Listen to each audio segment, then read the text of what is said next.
देखिए, सभी लोग नामांकन प्रक्रिया में भाग ले रहे हैं। समाजवादी पार्टी के प्रत्याशी मीरा जी ने आज पर्चा दाखिल किया है और हम लोगों ने सक्रिय कार्यकर्ताओं तक ये सूचना थी कि कार्यक्रम, लेकिन बड़ी संख्या में लोग आए। पार्टी के राष्ट्रीय महासचिव हमारे विशंबर निषाद जी पूर्व सांसद हैं, मिनिस्टर भी रहे हैं, विधायक भी रहे, वो भी आए और हज़ारों की संख्या में कार्यकर्ता उपस्थित रहे। लोगों में उत्साह है। लोग समाजवादी पार्टी को जिताना चाहते हैं। लोग चाहते हैं कि निवाड़ी के हाथ में कमान हो, निवाड़ी की जनता तय करे भोपाल में कौन बैठेगा। और राजनीति में हम लोगों ने एक नई बात बोली है, जो बात अपने आप में लोकतांत्रिक है। कमज़ोर सरकार बनाओ जिससे गरीब के लिए मजबूत फैसले लिए जा सकें, क्योंकि लोकतंत्र के नाम पर राजतंत्र आ रहा बहुमत के नाम पर। जैसे ही सरकार बनती है, बहुमत पा जाते हैं तो राजा की तरह व्यवहार शुरू कर देते हैं और ऐसा लगता है ये सरकार जैसे कुछ मेहरबानी कर रही, घर से कुछ देने वाले हों लोगों को। तो ये व्यवहार बदलना पड़ेगा लोगों को। और मैं मध्य प्रदेश की जनता विकास चाहती है। उत्तर प्रदेश की अगर विकास की रणनीति को आप देखेंगे, अगर बजट का पैसा गांव तक पहुंचा है, तब मुलायम सिंह यादव जी को सरकार बनाने का मौका मिला, मिली जुली सरकारें बनी, मायावती जी आई। तो मैं कह सकता हूं कि जब कमज़ोर सरकार बनती है तो सरकार जनता से डरती है, काम करने की तरफ जाती है। लेकिन जब बहुमत पा जाते हैं तो राजा की तरह व्यवहार करते हैं। तो मैंने कहा कमज़ोर सरकार बनाओ, अगर सरकार बेईमानी करने लगे तो गिरा दो बेईमान सरकार को, क्योंकि चुनाव खर्चे के नाम पर लोगों की ज़िंदगी थोड़ी बर्बाद कर देनी है। कितना चुनाव खर्चा आएगा, लेकिन लोगों की अगर 5 साल में स्कूल में मास्टर नहीं जाएगा तो लाखों बच्चों की ज़िंदगी बर्बाद हो जाएगी। अगर हम उनके कर्ज से बाहर नहीं निकालते तो उनकी बेटियां मजदूरों के साथ चली जाएंगी। अगर हम काम का इंतजाम नहीं करते तो एक बार बेरोजगार 35 साल पार किया, पूरा जीवन मजदूर रहेगा। तो बहुत बड़े सवाल हैं, लोगों की ज़िंदगी के सवाल हैं। इसलिए बहुमत तो लाना ही नहीं है। कमज़ोर सरकार बनाओ, लंगड़ी सरकार बनाओ, मरी से मरी सरकार बनाओ, जिससे जब चाहे जनता के हाथ में कमान रहे, गिरा दे बेईमान सरकार को। ऐसी ताकत तो जनता के हाथ में बनी रहे। बहुमत के नाम पर राजा बन जाए, फिर जनता को लूटते रहो, आप मारते रहो, मास्टर नहीं पहुँचे, स्कूल नहीं पहुँचे, व्यवस्था ना बनाओ, तब भी तुम्हारा कुछ बिगड़ने वाला नहीं है।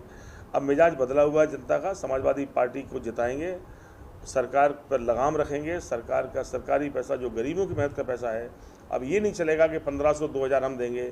अब जनता तय करेगी तुम्हारा खर्चा कितना है, बताओ, बाकी पैसा अपने ऊपर खर्च खुद कर लेंगे। हमारे लिए नहीं काम करोगे तो हम तुम्हें नहीं चलने देंगे। ये स्वभाव लोगों का बना है। समाजवादी पार्टी उनका विकल्प बनेगी और सरकार तक पहुँचेगी। क्या लग रहा है सर, इस बार सपा किंग मेकर बन के उभरेगी? किंग मेकर भी बनेंगे और किंग भी बनेंगे। भाई, हमने कहा जनता सहयोग कर दे। जिस तरह की हालात हैं, वैसे तो गठबंधन में हम लोग बहुत कम सीटें मांग रहे थे, लेकिन गठबंधन के बगैर इतनी जीत के आ रहा है कि हमारे बगैर सरकार नहीं बनेगी। पक्का कह रहा हूँ आपसे, देख लेना। क्या लगाया जा रहा है कि समाजवादी पार्टी निवाड़ी में फ्रंट फुट पे है, तब से कांग्रेस ने अपना टिकट जारी किया। देखिए, समाजवादी पार्टी 30 साल से फ्रंट फुट पे है। कांग्रेस तो बैक फुट पे 30 साल से है। 5000 वोट मिले 98 में, 2003 में कितने वोट मिले आप पूरे चुनाव उठा के देख लो, 10,000 पार नहीं कर रहे हैं। तो समाजवादी पार्टी बीजेपी का विकल्प तो पिछले 30 साल से है निवाड़ी में।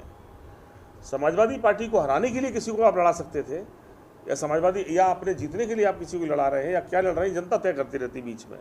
कांग्रेस पार्टी के पास वोट बैंक नहीं बचा निवाड़ी में, और जो प्रत्याशी आ गए वो अचानक ऐसे आ गए जो कल तक कांग्रेस को गाली बक रहे थे। अब उन्हीं को टिकट दे दिया। बेचारे कांग्रेसी लोग परेशान हैं कि जो राहुल जी के खिलाफ, इंदिरा जी के खिलाफ जो लोग, जो संगठन, जो दल, जिस दल में वो काम कर रहे थे, कितना गलत शब्द बोल रहे थे, अब उन्हीं की जिंदाबाद बोलने पर इससे ज़्यादा खराब दिन कब आएंगे ज़िंदगी में। तो मैं कह सकता हूँ उनके लिए समस्याएं हैं। समाजवादी पार्टी का रास्ता बिल्कुल स्पष्ट है, सीधा है। हम गांव से गरीबी मिटाना चाहते हैं, किसानों कर्ज से बाहर निकालना चाहते हैं, उनके बेटों की पढ़ाई का अच्छा इंतजाम चाहते हैं, उनको रोजगार के साधन कैसे बने इस पर काम करना चाहते हैं, और निवाड़ी को नोएडा जल्दी कैसे बनाएं इस पर काम करेंगे हम। विपक्षी पार्टी के लोग बोल रहे हैं कि यादव को टिकट इसलिए दिया कांग्रेस ने ताकि जो है कि सपा को फायदा हो जाए। देख लो आप, पिछले 3-4 ट्रायल तो कर लिए कांग्रेस ने। प्रदीप यादव लड़ लिए, उमेश यादव लड़ लिए, ठीक है, सुरेंद्र यादव लड़ लिए। हर बार यादव तो लड़ रहे हैं, 10-12 हज़ार पार कर पा रहे कहीं पर। तो उनने रणनीति अपनी बनाई है कि बदली हमें नहीं पता है, पर हमारी नीति भी स्पष्ट है। हम समाजवादी लोग अपने सिद्धांतों के लिए काम कर रहे हैं। हम अखिलेश यादव के काम को लोगों को बताते हैं, हम मुलायम सिंह यादव के काम करने के तरीके लोगों को बताते हैं, उनकी सोच बताते हैं कि गाँव के लोगों की खुशहाली के बगैर हिंदुस्तान तरक्की के रास्ते पर नहीं जा सकता। क्योंकि आप सपा के एक बड़े नेता भी हैं, तो क्या महागठबंधन में सपा के साथ ये पूरी चुनावी रैली चल रही है, चुनावी पूरी प्रक्रिया चल रही है, या अभी महागठबंधन में सपा नहीं है? देखिए, हम लोग, हमारे लीडर का अपना राजनीति करने का तरीका अपने आप में अनोखा अलग है। वो कुछ मामलों में भगवान कृष्ण की तरह हैं। जब वो दोस्ती करने जाते हैं तो फिर उसकी सीमा नहीं देखते, उसकी हदें नहीं देखते, वो सोचते हैं हम कैसे रिश्ते निभा दें। हम कांग्रेस के साथ गए थे, 50-60 सीटों पर यूपी में बात हुई, हमने 100-200 सीटें दी उनको। हम बसपा के साथ गए गठबंधन करने, हम खुद 5 जीते, 10 उन्हें जिता दिए। जब अलायंस से बाहर हो गई बसपा तो आज कुल एक MLA और हम 125 MLA की पार्टी है। तो हमारे लीडर की सोच तो ये है कि जिससे दोस्ती करने गए उसके लिए सब कुछ चला जाए हमारा, तब भी हम साथ निभाना चाहते हैं। हम 30 सीटों पर बात करने गए, 15 पे आए, 17 पे आए, 4 7 पे आए, अगले 5-6 पे तैयार हो गए कि चलो 5 ही दे दो। हम तो पांडवों की तरह पहुँच गए कि चलो भाई 4-5 हो रही, उस पर भी चलो इंडिया अलायंस बचा रहे। जब आप 5 भी नहीं दोगे तब तो महाभारत होनी तय है भाई साहब। वो जमाना वो हो चाहे जमाना ये हो, तो 5 भी नहीं देंगे तो महाभारत तो होनी थी, इसलिए महाभारत हो रही है। अब गए हम लड़ने, पहुँच गए मैदान में। निवाड़ी की नोएडा वाला में बात आपकी जो है बड़ी चर्चों में है, तो बोल रहे हैं लोग कि पहले भी विधायक बन चुके हैं तब तो नहीं। हाँ, ये सवाल बढ़िया किया आपने। पहले हम बने पहली बार मीरा जी MLA बन के 2008 में गई और 10 साल उसके बाद अनिल जैन जी को मिले।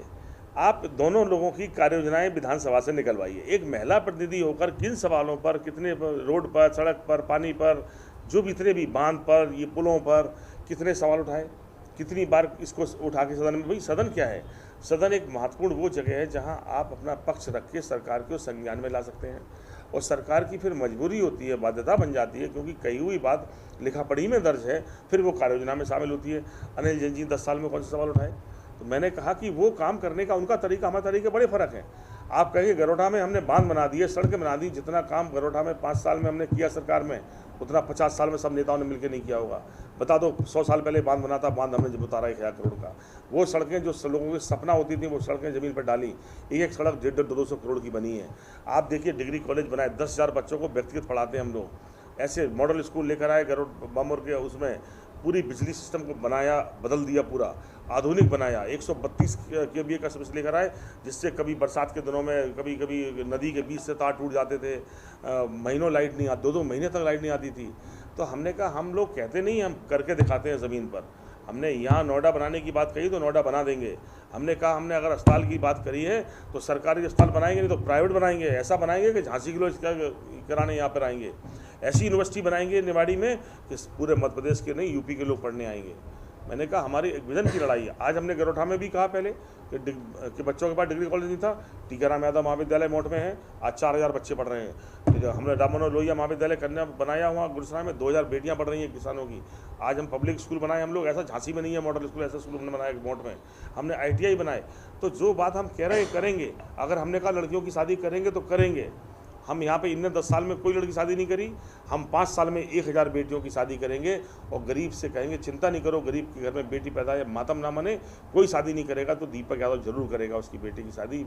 ये भावनाएं मैं लोगों के मन में डालना चाहता हूँ। गरीबों में इलाज में मदद करूँगा मैं।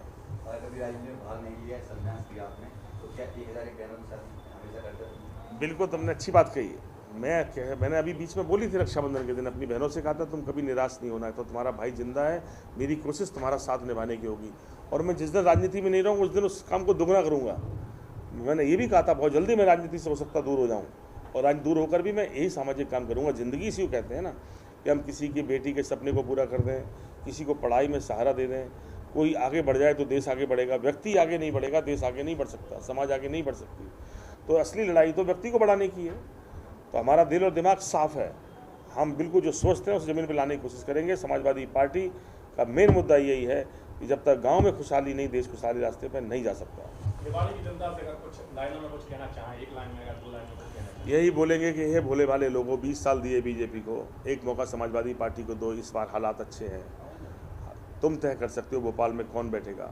एक बार लोगों की तकदीर बदलने का मौका है आपके हाथ में। एक सहारा दो समाजवादी पार्टी को। हम वो करेंगे जो 50 साल तक नहीं हुआ यहाँ, सब कुछ बदलने की कोशिश करेंगे। मुझे आपका साथ और विश्वास चाहिए। मेरी कोशिश होगी वो बेहतर काम करूँ, तुम्हारी ज़िंदगी में कुछ बदलाव लाऊँ, ना केवल निवाड़ी बल्कि मध्य प्रदेश की विधानसभा के मार्फत वो योजनाएं 70% पैसा गांव पर खर्च करके गांव को बदलने की कोशिश होगी। खेत पर पानी कैसे पहुँचे, बांध जल्दी कैसे बने, सड़कें कैसे बने, स्कूल अच्छा कैसे बने, कैसे रोजगार के साधन बने, इसके लिए पूरी जान झोंक के काम करूँगा मैं। धन्यवाद।